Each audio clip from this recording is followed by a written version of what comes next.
तो प्यारे बच्चों, लास्ट वीडियो में जो 8वां क्वेश्चन था वो ए पार्ट उसमें हम कंप्लीट कर चुके थे। यहाँ पे हमें बी पार्ट देखना है।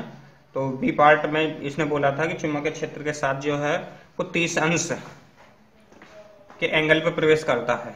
तो देखिए चुंबकीय क्षेत्र है और चुंबकीय क्षेत्र में हमने मान लिया ये वाला थीटा एंगल पे कर रहा है। तो थीटा एंगल जो कि इसने 30 दे रखा, जो कि इसने क्या दे रखा, 30 अंश दिया हुआ है। तो वेग की दिशा ये होगी। तो वेग का एक तो क्षैतिज घटक होगा, ऊर्ध्व घटक। तो ऊर्ध्व घटक जो होगा तुम्हारा यू साइन थीटा होगा, यू साइन थीटा। और उसके बाद ये जो लास्ट वीडियो है उसमें 8वां क्वेश्चन है, 8वें क्वेश्चन के लास्ट में देखना, ये आर को कैसे कैसे निकाल के हमने दिखाया आपको। ये उससे निकाला है कि जो अभिकेंद्र बल और चुंबकीय बल थे QVB और mv² अपॉन आर, इनको सॉल्व करने के बाद आया था चुंबकीय बल और अभिकेंद्र बल दोनों बराबर होंगे तो आर का मान इतना आ जाएगा। तो उसमें जो हम मान निकाल चुके थे, इसका मान जब 90 था तो उस स्थिति में इसका मान 1 mm या 1 मिलीमीटर निकाल चुके थे। तो यहाँ पे जो होगा तुम्हारा अब इसके लिए होगा R बराबर mv है। तो v का ऊर्ध्व घटक कितना है, यहाँ पे ऊर्ध्व घटक है v sine theta. v sine theta का मान कितना, 90 है। साइन थीटा का मान 30 है।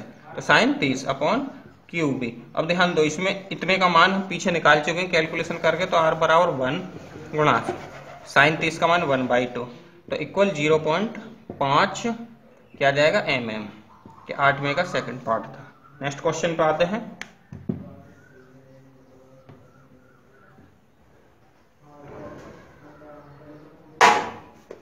नवा क्वेश्चन नंबर 9। ये कह रहा है एक स्वचालित वाहन की बैटरी में इसकी चालन मोटर को जोड़ने वाले तारों में 30 एम्पीयर की वैद्युत धारा अल्पकाल के लिए प्रवाहित की जाती है। तारों के बीच प्रति एकांक लंबाई पर कितना बल लगता है यदि इनकी लंबाई 30 सेंटीमीटर है, बीच की दूरी कितनी हो, 1.5 सेंटीमीटर हो। यह बल आकर्षण बल है या प्रतिकर्षण। तो देखो ये बल तो होगा तुम्हारा प्रतिकर्षण। और इस क्वेश्चन को हम लास्ट एक्सरसाइज में भी करा चुके हैं। तो जैसे कि चलो हाँ दिखाई देते हैं एक बार और। I1 बराबर I2, दोनों जो धारा है वो 30 एम्पीयर की धारा है। उसके बाद जो दो तार हैं उन तारों की जो बीच की दूरी है D बराबर 1.5 सेंटीमीटर है। तो गुणा 1.5 गुणा 10 की पावर -2 मीटर में कन्वर्ट कर देंगे। उसके बाद इसने जो पूछा है, ये पूछ रहा है कि कितना बल लगेगा, इतने मीटर की दूरी पर है। फिर भाई तारों के बीच प्रति एकांक लंबाई पे पूछ रहा, तो प्रति एकांक लंबाई का मतलब L बराबर 1 पे F का मान तो पीछे भी हम करा चुके हैं। F बराबर था तुम्हारा μ0/4 pi into 2I1 into I2 upon D और इंटू L। जब L का मान 1 है तो प्रति एकांक लंबाई पाएगा वो इतने न्यूटन प्रति मीटर पे जो बल काम करेगा। तो इसको सॉल्यूशन हम लास्ट वीडियो में करा चुके हैं इस क्वेश्चन को। तो यहाँ भी सीधे सीधे आपके सामने वैल्यू रखी हुई है, वैल्यू पुटअप करनी है केवल और केवल, अपने आप जो है सॉल्व हो जाएगा। नेक्स्ट क्वेश्चन देखते हैं, क्वेश्चन नंबर 10। क्वेश्चन नंबर 10 में क्या बोला गया है, क्वेश्चन नंबर 10 बोल रहा है तुम्हारा,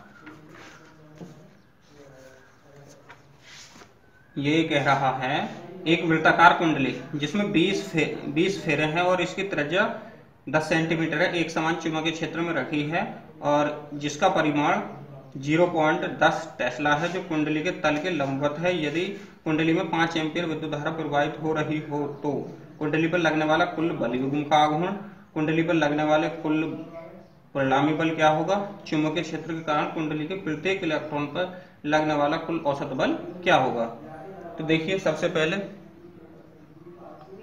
ये एक वृत्ताकार कुंडली किसी चुंबकीय क्षेत्र में रखी हुई है।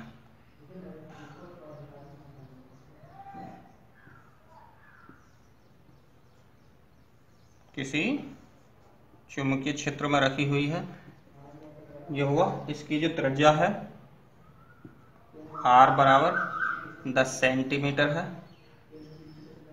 10 सेंटीमीटर है। और इसमें जो धारा प्रवाहित हो रही है, धारा प्रवाहित को I मान लिया, I बराबर 5 एम्पीयर की धारा प्रवाहित हो रही है, 5 एम्पीयर की धारा प्रवाहित हो रही है। और जो चुंबकीय क्षेत्र है ये बी बराबर इसने बोला है चुंबकीय क्षेत्र जो है 0.10 टेस्ला।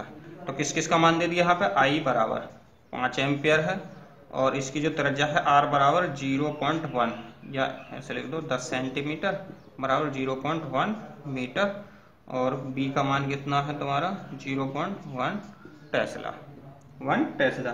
तो पहले पूछ रहा है ए में कुंडली पर लगने वाला बल युग्म आघूर्ण, दूसरे में पूछ रहा है कुल परिणामी बल और चुंबकीय क्षेत्र के कारण इलेक्ट्रॉन पर लगने वाला औसत बल।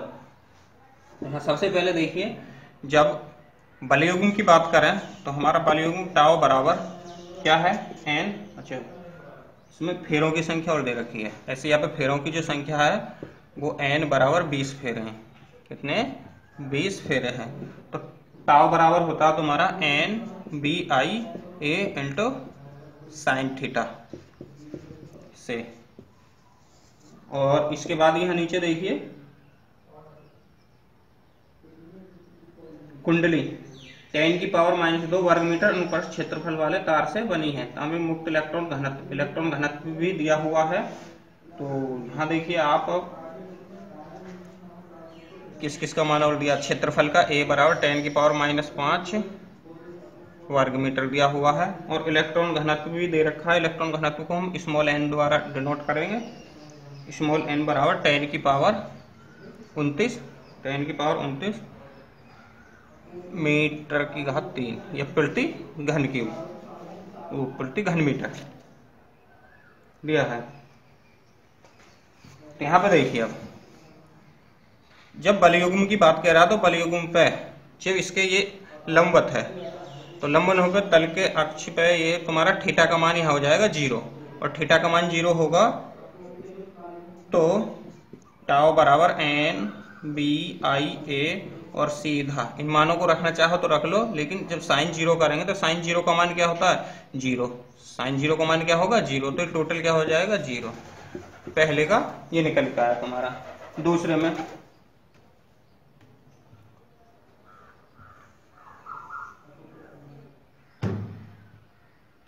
n बराबर 10⁻⁻29 प्रति घन मीटर।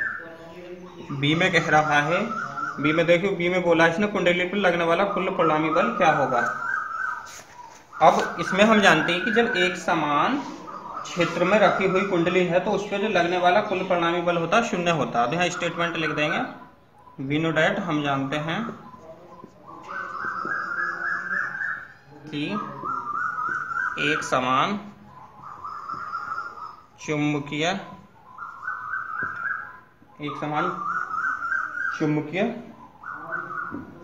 क्षेत्र में रखे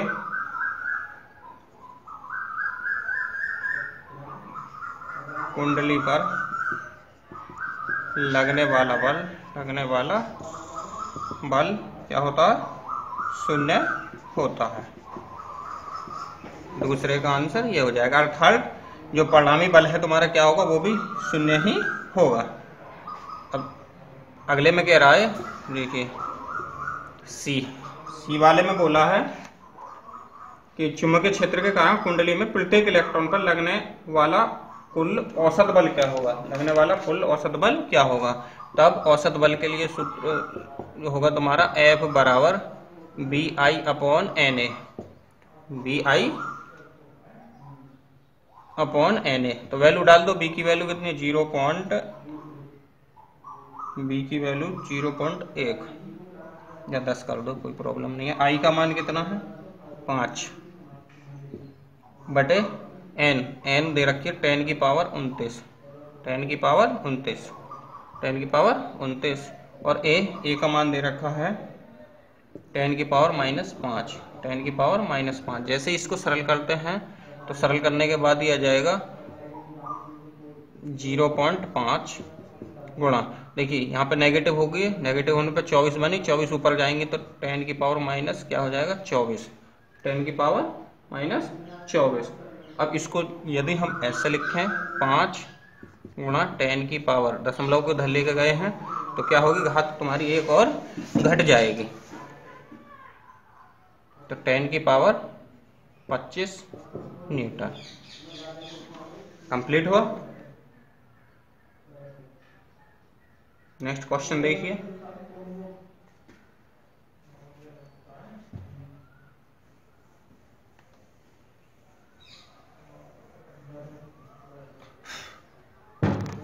ग्यारहवें में बोला गया है एक परिनलिका में 60 सेंटीमीटर लंबी है और इसकी जो त्रिज्या है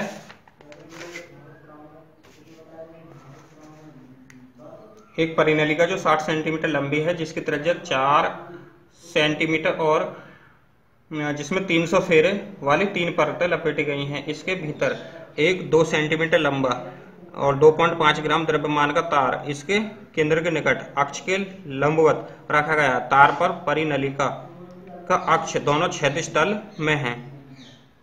तार को परिनलिका में समांतर 2 बाह्य संयोजकों द्वारा एक बाह्य बैटरी से जोड़ा गया है जो इसमें 6 एम्पीयर धारा वैद्युत धारा प्रदान कर रही है।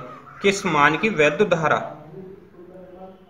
इस परिनलिका में फेरों में प्रवाहित की जाएगी तार का भार संभल सके। अर्थात एक परिनलिका के अंदर जो तुम्हारा तार है उसको बैलेंस बनाना है, उसको क्या बनाना, बैलेंस बनाना है। तो देखिए सबसे पहले ये कोई परिनलिका है,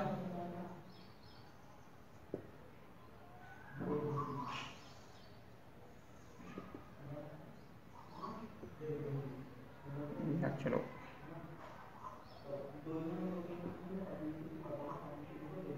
ये कोई परिनलिका हुई। अब इस परिनलिका के अक्ष के ये यहाँ कोई तार का टुकड़ा है, ये इसको बैलेंस करना। तो इस पे जो तार लपेटे हुए हैं ऐसे ही तार फेरों की संख्या है, किसकी संख्या है, फेरों की संख्या ऐसे।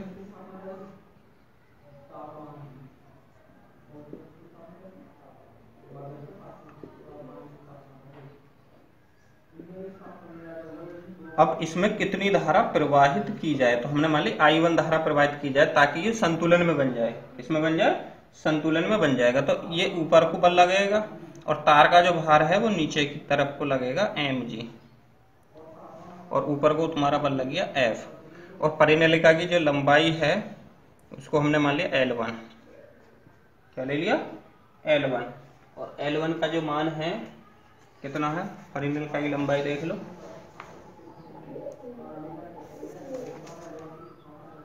परिनलिका की लंबाई है 60 सेंटीमीटर, 60 सेंटीमीटर है। और उसके बाद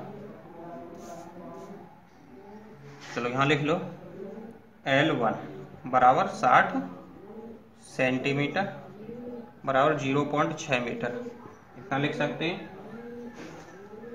और तार की लंबाई को L2 मान लिया, तार की लंबाई को L2 और L2 बराबर दे रखा तुम्हें 2 सेंटीमीटर, 2 सेंटीमीटर या 0.02 मीटर। उसके बाद दे रखा तार का द्रव्यमान, तार का द्रव्यमान, तार के द्रव्यमान को m बराबर कितना है, देखिए तार का द्रव्यमान आपको दे रखा है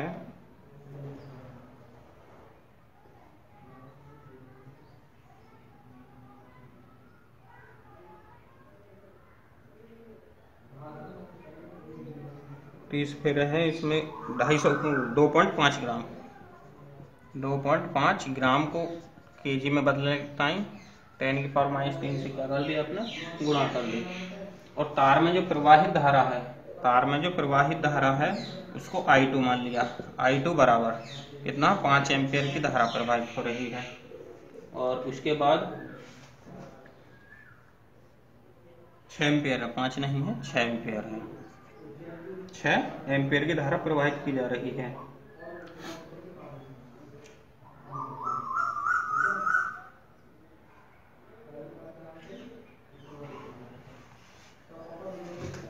फेरों की संख्या, फेरों की संख्या को n मान लिया, n बराबर कितने 300 फेरे, 300 फेरे। परत, परतों की संख्या, और इस पे ऐसे जो 300 फेरे लगाए गए हैं और ऐसे 3 परतें चढ़ाई गई हैं। ये परतें चढ़ाई गई हैं, परतों की संख्या बराबर 3 ही परत हैं। परतों की संख्या कितनी है? 3 परत हैं, और एक परत में कितने फेरे? 300 फेरे हैं। अब माना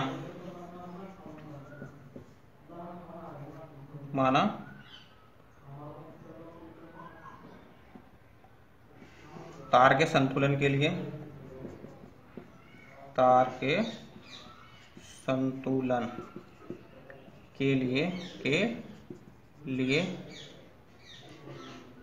बाह्य प्रवाहित धारा, क्या कहा इसने?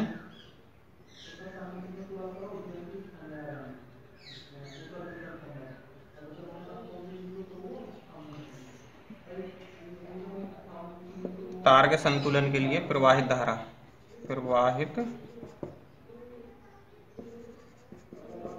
को क्या मान लिया? I1 माना।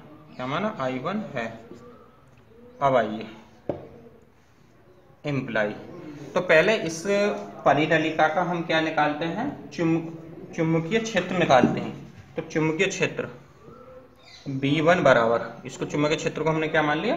B1 बराबर μ0 into N upon L into I अर्थात तो यहाँ हम क्या मान के चले? परिनलिका की लंबाई को L1 मान के चलिए, तो L1, और इसमें जो धारा प्रवाहित तो I1, तो इसको यहाँ पे हमें लिखना है I1। क्या आ गया? चुंबकीय क्षेत्र का मान। परंतु इस पे जो बल लग रहा है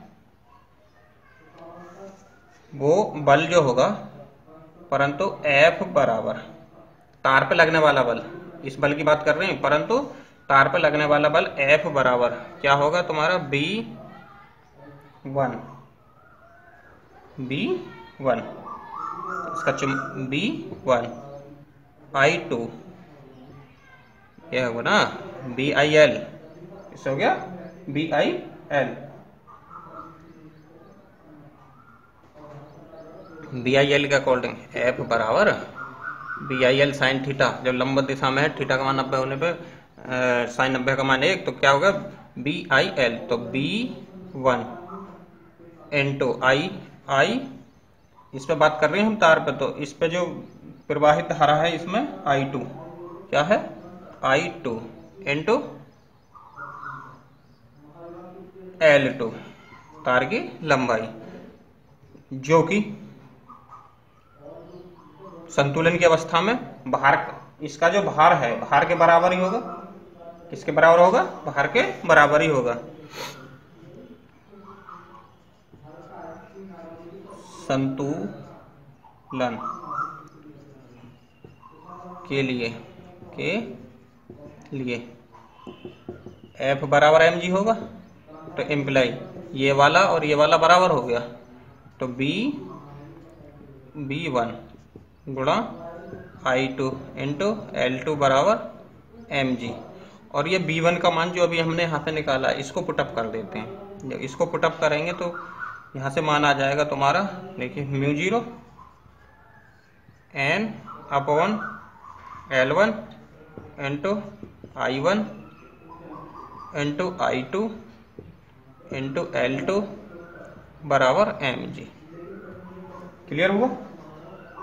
अब यहाँ से हम किसके लिए कैलकुलेशन करते हैं? यहाँ से I1 के लिए कैलकुलेशन करते हैं। इस चीज को समझ गए होगे? देखो अब यहीं लिख लो, इम्प्लाई किसके लिए? इस I1 के लिए। तो I1 बराबर, I1 का मान ही तो चाहिए हमें, I1 बराबर क्या? I1 के लिए निकालते हैं, तो I1 देखो mg गुणा mg अपॉन में L1 है, तो L1 बटे μ0 इंटू N।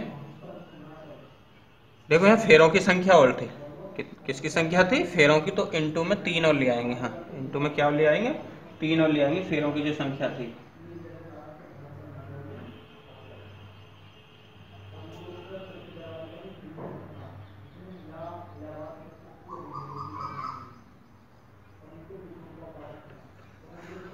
इंटू 3, क्योंकि 3 परत थे तो इंटू में 3, चलो यहाँ को लिख दो, इंटू 3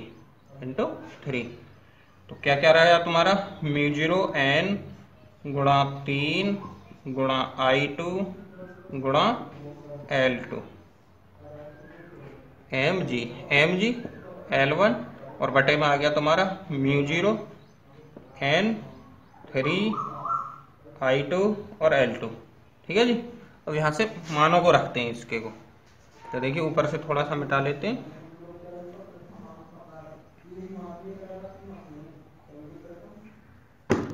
देखिए m का मान, द्रव्यमान ये रहा जी, बराबर 2.5 गुणा 10 की पावर -3 गुणा g का मान 9.8 गुणा L1 था 60 सेंटीमीटर तो 0.6 बटे म्यू0 का मान होगा 4 पाई गुणा 10 की पावर -7 गुणा n कितने फेरे थे, 300 फेरे थे, गुणा 3 I2 देखिए यहाँ प्रवाहित धारा 6 गुणा L2 है तार की लंबाई ये रही 0.02। इसके बाद जैसे इसको हम सरल करते हैं तो सरल करने के बाद ये कटपिट का तुम्हारा आ जाएगा 108.37 एम्पियर। तो सरल हो जाएगा, सरल करने में कोई प्रॉब्लम नहीं है। पाई का मान 3.14 रखना है और सरल करते हुए सीधा सीधा आ जाएगा। तो ये कौन सा क्वेश्चन चल रहा था, क्वेश्चन नंबर 11। नेक्स्ट क्वेश्चन पे आते हैं।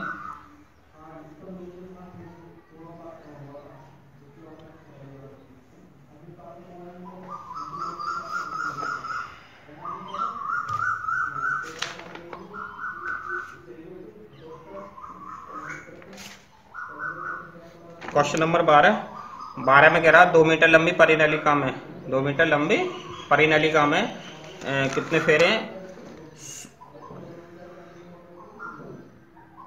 2 मीटर लंबी परिनलिका में 1000 फेरे हैं। इसमें 10 एम्पियर की धारा प्रवाहित हो रही है। इसके केंद्र में उत्पन्न चुंबकीय क्षेत्र की तीव्रता का मान ज्ञात कीजिए। तो यहाँ कुछ नहीं करना, सीधा सीधा क्वेश्चन नंबर 12 में चुंबकीय क्षेत्र B बराबर म्यू0 upon n upon L into I।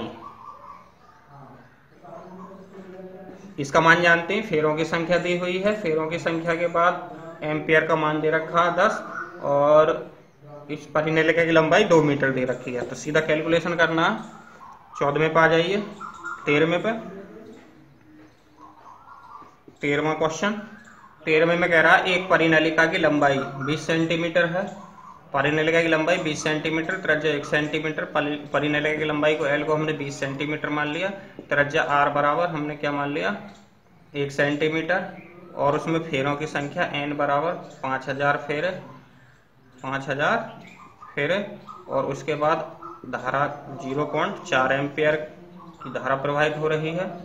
केंद्र पर चुंबकीय क्षेत्र का मान ज्ञात कीजिए और इसके सिरों पर चुंबकीय क्षेत्र क्या होगा। तो देखिए इसको जो है पिछले की तरह अपने आप सेम ज्यों की त्यों ही करना है। गाइस क्या करना है इसमें, जैसे ही हम तो फॉर्मूला वही लगेगा, B बराबर म्यू0 into n upon L into I, इससे निकाल देंगे। अब सिरों पे जब आती है बात कि सिरों पे कितना होगा, तो सिरों वाली का जस्ट क्या हो जाएगा 1/2 हो जाएगा। सिरों वाली का क्या हो जाएगा 1/2। यहाँ पे ये ध्यान रखना है कि कोई परिनलिका है और सिरों पे पूछे तो सिरों वाली के लिए क्या हो जाएगा, जो हमारा मेन का था सिरों पे 1/2 कर देंगे केवल, मतलब 2 का भाग दे देंगे। तो ये भी अपने आप करना है तुम्हें। क्वेश्चन नंबर 14 देखिए,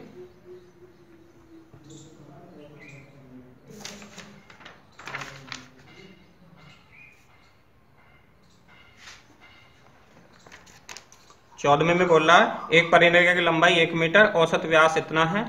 इसमें तार में प्रत्येक 800 फेरे हैं, 5 परतें हैं। केंद्र पर सेम ज्यों की त्यों 12, 13, 14 ज्यों की त्यों करने हैं। 15वां देखिए, 15वें में बोल रहा है एक परिनलिका की लंबाई 15 सेंटीमीटर, इसमें तार के 300 फेरे लपेटे गए हैं। यदि परिनलिका के भीतर एक अक्ष पर उत्पन्न चुंबकीय क्षेत्र इतना है तो इसमें वैद्युत धारा कितनी प्रवाहित होगी। तो 15वें क्वेश्चन में आपका चुंबकीय क्षेत्र दे दिया है। तो पहले देखो क्या क्या दे रखा है। परिनलिका की लंबाई 15 सेंटीमीटर बराबर 0.5 मीटर। उसके बाद इस पर तार के 300 फेरे, एन बराबर कितने फेरे हैं, 300 फेरे लपेटे गए हैं। उसके बाद यदि परिनलिका के भीतर उत्पन्न चुंबकीय क्षेत्र B का मान दे रखा है, तो B का मान है तुम्हारा 1.256 गुणा 10⁻⁻2 टेस्ला। तो इसमें प्रवाहित धारा I का मान पूछ रहा है। I बराबर क्या, तब सीधा जो से अभी पिछले क्वेश्चनों में करते आ रही है, B बराबर म्यू0 upon N upon L into I। तो I के लिए कैलकुलेशन करना, I बराबर क्या हो जाएगा, B इंटू L अपॉन म्यू0 इंटू N। B का मान कितना है जी, 1.256 गुणा 10⁻⁻2 गुणा L का मान कितना है 0.15 और बटे म्यू0 का 4 पाई इंटू 10⁻⁷ और n कितने फेरे हैं, 300 फेरे हैं। तो जब इसको हम सिंप्लीफाई करते हैं तो सिंप्लीफाई करने के बाद किसका मान निकल जाएगा, धारा का मान निकल जाएगा। सीधा सीधा जो है अपन सरल कर लोगे तो सरल करने के बाद यह आ जाएगा तुम्हारा 5 एम्पियर। कितना आ जाएगा, 5 एम्पियर। नेक्स्ट क्वेश्चन नंबर 17 16 में क्या कह रहा है, 16 में कह रहा है यदि 50 सेंटीमीटर लंबी परिनलिका के केंद्र पर चुंबकीय क्षेत्र का मान इतना है जबकि इसमें 8 एम्पीयर की धारा प्रवाहित हो रही है, तो इसमें फेरों की संख्या सेम वही है। देखिए यहाँ पर मान चेंज कर दो, तो जैसे ही हम मान चेंज करते हैं तो मान चेंज करने पर ये कह रहा 50 सेंटीमीटर लंबी परिनलिका, तो L बराबर 50 सेंटीमीटर को 0.5 मीटर। उसके बाद चुंबकीय क्षेत्र 4 बराबर 4 गुणा 10⁻⁻2 टेस्ला, जबकि इसमें 8 एम्पीयर की धारा I बराबर 8 एम्पीयर की धारा प्रवाहित हो रही है। तो इसमें फेरों की संख्या पूछी है, n बराबर क्या। तो देखिए B का मान दे रखा है, म्यू0 हम जानते हैं, L का मान दिया हुआ है, I का मान दे रखा, तो यहाँ n के लिए कैलकुलेशन करनी है आपको। किसके लिए करनी है, n के लिए। तो n बराबर क्या हो जाएगा, B इंटू L और म्यू0 इंटू I। वैल्यू सब सामने है, पुटअप करके केवल सरल करना है। ये था तुम्हारा क्वेश्चन नंबर 16। लास्ट क्वेश्चन देखिए, क्वेश्चन नंबर 17।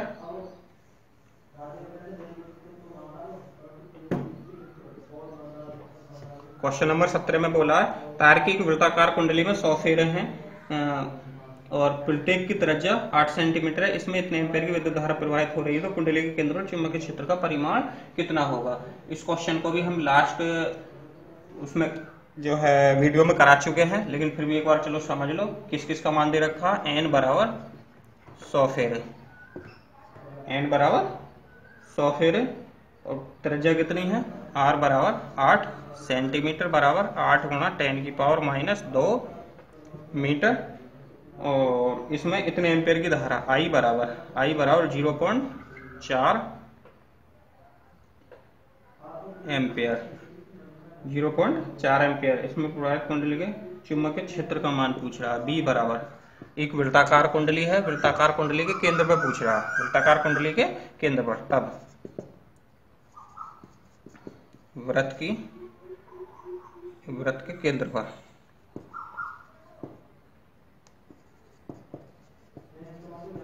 पर चुंबकीय क्षेत्र B बराबर म्यू0 I upon 2R into N। Into N, फेरों की संख्या जब दी हुई है तो वैल्यू डालो। म्यू जीरो का मान हम जानते हैं 4 पाई इंटू 10 की पावर -7 इंटू आई का मान दे रखा है तुम्हें 0.4 बटे 2 गुणा आर का मान दे रखा है 8 गुणा 10 की पावर -2। तो देखो 4 दूनी 8 और 2 दूनी 2 से काट दो पहले 0.2, फिर इस 2 से इसको काट दिया तो 0.1, नीचे कुछ नहीं बचा तो ये आ गया तुम्हारा 3.14 गुणा 0.1 गुणा ऊपर ये पॉजिटिव हो गए जाकर के, जो पॉजिटिव होंगे तो 10 की पावर माइनस क्या हो जाएंगे 5 और इसकी गुणा करेंगे तो 1 दशमलव और हटाने के लिए बन जाएगा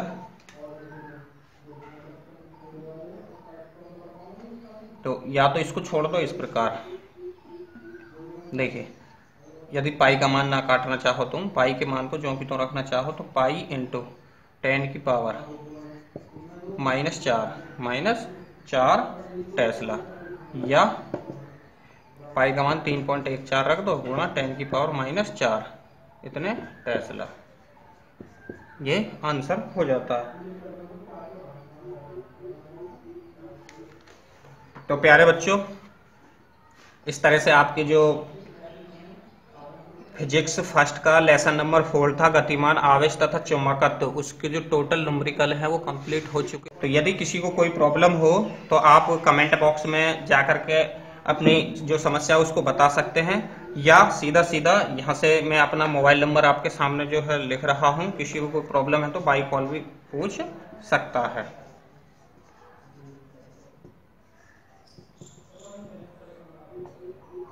97 19 72 47 62 9719724762। यदि किसी भी बच्चे को कोई प्रॉब्लम होती है तो इस नंबर पर कांटेक्ट करके भी पूछ सकता है। और धन्यवाद।